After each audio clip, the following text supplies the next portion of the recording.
Le prochain segment d'une heure d'ici, une présentation du groupe JD, partenaire de la télévision d'ici.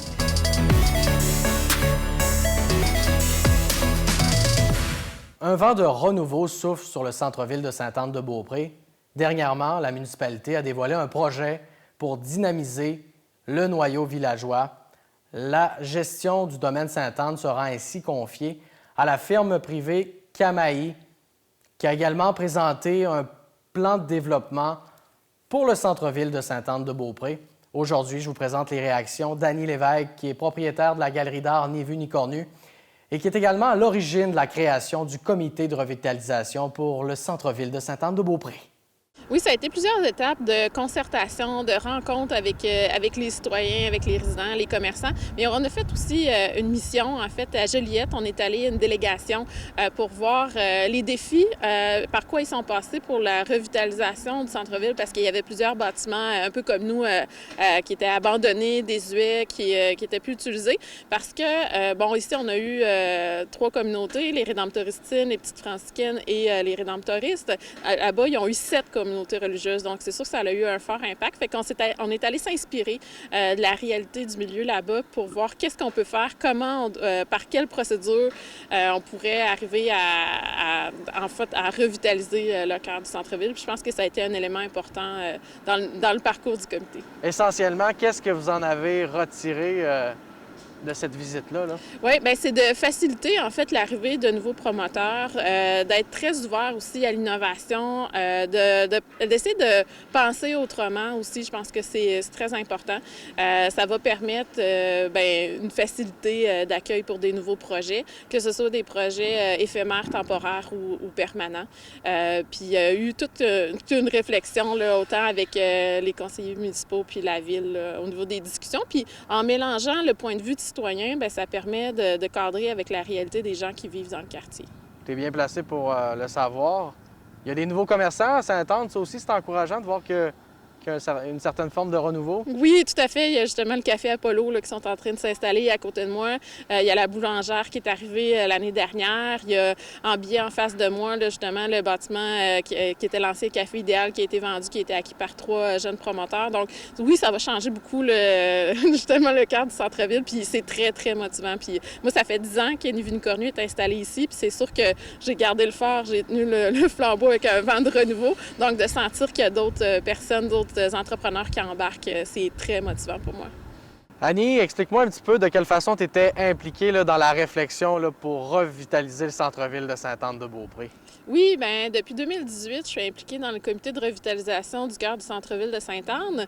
Je suis allée voir le maire à l'époque, Jacques Bouchard, il commençait son mandat.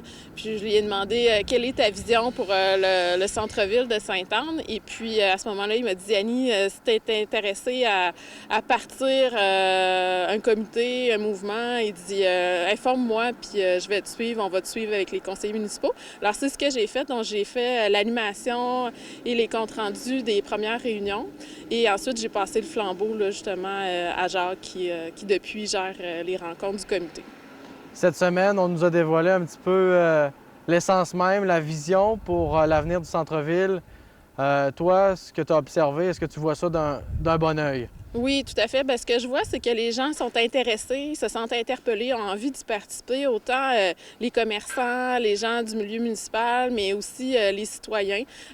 Justement, sur le comité, il y a un mix de personnes, autant les plus jeunes que des personnes retraitées, ce qui permet d'avoir une vision d'ensemble élargie. Puis je vois que la réponse est très bonne suite à la présentation de Cynthia Ovington par Camaï Événements. Puis est-ce qu'il y a certaines de ces idées-là qui peuvent rejoindre tes projets futurs à toi, là? Oui, tout à fait, parce que ce qu'on veut faire, on a la galerie Ni Vu Ni Cornu qui est au rez-de-chaussée, puis ce que je souhaite faire, c'est des ateliers pour artistes en haut. Puis ça rejoint justement le milieu de vie qui est culturel, historique et touristique. Donc c'est vraiment un trait d'union avec ce qui a été fait chez Ni Vu Ni Cornu, mais aussi le projet du quai là, qui s'en vient, qui est un élément majeur. Donc en redéveloppant le cœur du centre-ville avec des projets, une vie de quartier qui est plus dynamique, qui est agrémentée connecter en fait avec la réalité d'aujourd'hui, ça va nous permettre de continuer puis d'aller de l'avant. Sainte-Anne-de-Beaupré, avec vraiment un cœur culturel, un volet événementiel, c'est porteur pour l'avenir, selon toi? Oui, tout à fait, parce que Ni Vu ni Connu, c'est dans notre orientation. On organisait déjà 6 événements par année. Donc, c'était en continuité avec ce qu'on mettait de l'avant. Puis, en même temps, ça permet, je dirais, aux gens du cœur du centre-ville de plus se connaître, de plus cohabiter ensemble et pas seulement d'être que de passage en ayant des activités, que ce soit au niveau des visites guidées, des circuits, donc de tous les éléments qui ont été présentés. Donc là, on comprend que tu t'es retiré, mais tu continues quand même à suivre ça assidûment, là, les nouveaux développements et tout ça? Bien, en fait, moi, je fais partie du comité. Depuis 2018, je n'ai pas manqué une réunion, donc je travaille très assidue. Puis j'aime ça aussi faire du repérage, de regarder qu'est-ce qui s'est fait ailleurs, puis de penser aussi à qu'est-ce que ça pourrait être dans 2 ans, dans 3 ans, dans 5 ans. Donc, j'aime soutenir mon milieu de vie, puis je pense qu'en tant que citoyen, c'est important. Puis c'est ici que je vis, c'est ici que j'habite, puis c'est ici que mon commerce, la maison mère, la galerie principale est située. Donc, c'est sûr que pour moi, c'est très important d'y participer. Puis justement, en ce sens-là, est-ce qu'il y a certains éléments que tu voudrais porter à l'attention non seulement de la firme Camaï, mais aussi de la ville de Sainte-Anne-de-Beaupré là, qui sont impliqués directement? Oui, bien moi, en fait, c'est l'importance culturelle du lieu, que ce soit la basilique. Il y a beaucoup d'artistes qui ont participé à la création, que ce soit des vitraux, toutes les sculptures, les portes qui ont été faites par Albert Gilles. Il y a aussi l'importance du cyclorama, qui est pour moi un patrimoine mondial majeur, qui est en train de se redéfinir, de trouver justement la bonne personne pour porter le flambeau pour la suite. Mais c'est un lieu culturel et historique vraiment d'importance. Puis je pense qu'on se doit de le mettre en valeur avec tous les hôtels qu'il y a eu ici, les millions de visiteurs qui sont venus. C'est un lieu qui est connu au niveau international. Donc, je pense qu'on se doit de bien le mettre en valeur puis de savoir accueillir les visiteurs qui viennent ici pour qu'ils aient le goût de revenir. En résumé, les changements significatifs qui vous ont été annoncés, est-ce que ça laisse présager un avenir prometteur là, pour le centre-ville? Oui, parce que j'ai senti que les gens qui ont participé à la rencontre étaient vraiment très motivés, enthousiastes. Le son de cloche était très positif. Je pense que c'est un bon pas vers l'avant là, pour ce qui s'en vient pour les initiatives de cet été, tout à fait. De se prendre en main, de se mobiliser puis de travailler aussi ensemble, là, les différents acteurs locaux du territoire, c'est important que tout le monde soit inclus dans cette démarche-là? Oui, c'est vraiment important. Puis je pense que c'est la clé qui va nous permettre d'aller vers l'avant. En fait, tous les cœurs de centre-ville vivent pas mal ce défi-là au niveau de la dévitalisation. Donc, je pense qu'à un moment donné, c'est important de se redéfinir, mais en collectif, dans un projet commun. Je pense que c'est ça la clé de réussite. Les changements importants annoncés par la Ville de Sainte-Anne-de-Beaupré vont avoir des impacts sur les commerçants, mais aussi sur les organismes du centre-ville. C'est le cas de TAG Travail de rue. Aujourd'hui, je m'entretiens avec son coordonnateur, Martin Pouliot, qui va nous parler justement de sa vision pour le centre-ville et aussi de la façon dont il voit la suite des choses avec cette annonce-là qui a été effectuée par la Ville de Sainte-Anne-de-Beaupré en compagnie de la firme Camaï et des Pères Rédemptoris. Oui, je vois ça d'un bon œil. Là. Je pense que ça fait longtemps qu'on demande d'avoir de l'animation puis d'avoir des structures éphémères comme que la Ville de Sainte-Anne nous propose puis Camaï nous propose. Donc oui, nous, on voit ça d'un bon œil comme organisme. Là. Puis quelle est ta compréhension des choses? Qu'est-ce que tu retiens par rapport à cette présentation-là? Bien, ce que je retiens, c'est qu'ils nous ont présenté les objectifs. Ce qu'ils souhaitent, c'est avoir l'argent pour réaliser tout ce qu'ils nous ont présenté. Donc, des 2-3 spots avec des installations éphémères, avec une halte pour le vélo, ça c'est super, avec de l'animation, ainsi de suite. Puis une partie pour le niveau du camping, là, moi, ça me touche moins un petit peu.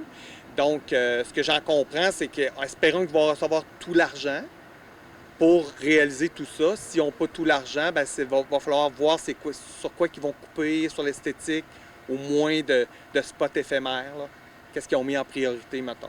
Donc, est-ce qu'on peut dire que tu es favorable à l'essence même de ce qui vous a été présenté plus tôt cette semaine? Oui, on est favorable. On espère que ça va se réaliser. On espère que ça va se mettre dans le temps. C'est vraiment, vraiment important. On est favorable. Par contre, on a comme des préoccupations. Moi, comme travailleur de rue. Hein. Je suis travailleur de rue sur la côte de Beaupré. Puis on est installé ici à l'auberge depuis... on commence notre 3e année. Il y a une population à Sainte-Anne-de-Beaupré qu'on espère que va trouver sa place à l'intérieur de tous ces changements-là, puis des installations, même qu'ils soient consultés, peut-être qu'il y aurait des choses à dire. Nous, c'est notre démarche, hein, nos personnes sont très impliquées dans notre organisme. Donc, ce que je m'attends vraiment, c'est peut-être ça, qu'ils viennent voir, qu'ils viennent rencontrer notre monde, puis qu'ils nous disent, regarde, on a tel module qu'on veut monter, voyez-vous ça d'un bon oeil, qu'est-ce que vous auriez besoin, pour pas que ça soit juste au niveau des touristes. Parce que je pense que c'est intéressant. Puis dans la présentation, il disait, là, quand on voyage maintenant, les touristes, ils veulent plus être vus comme des touristes.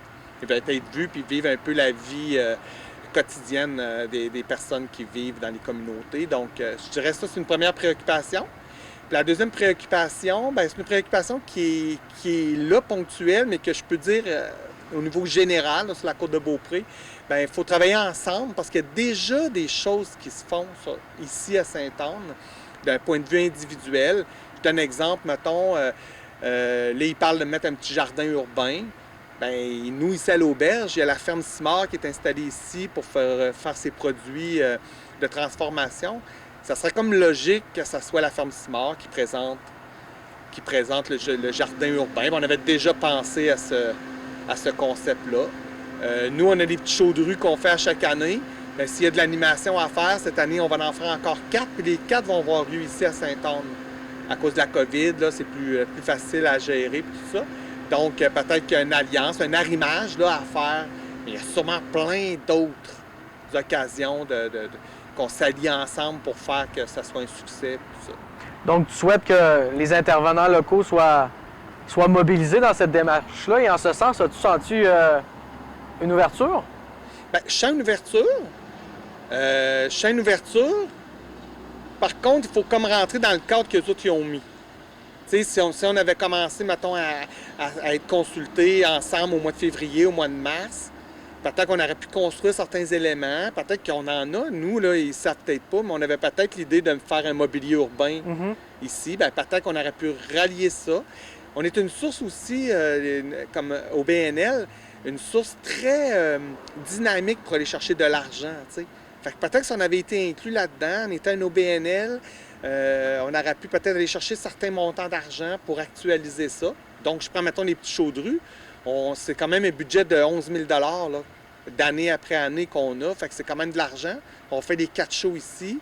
On a une programmation qui est tout le temps super appréciée. Donc, je dirais que c'est un peu ça. Ils nous ont présenté quelque chose. On était un peu comme à la dernière minute. Il y a moyen de se rattraper si on fait une rencontre, si on est vraiment sont proactifs et qu'ils ont vraiment l'intérêt d'arrimer d'autres personnes.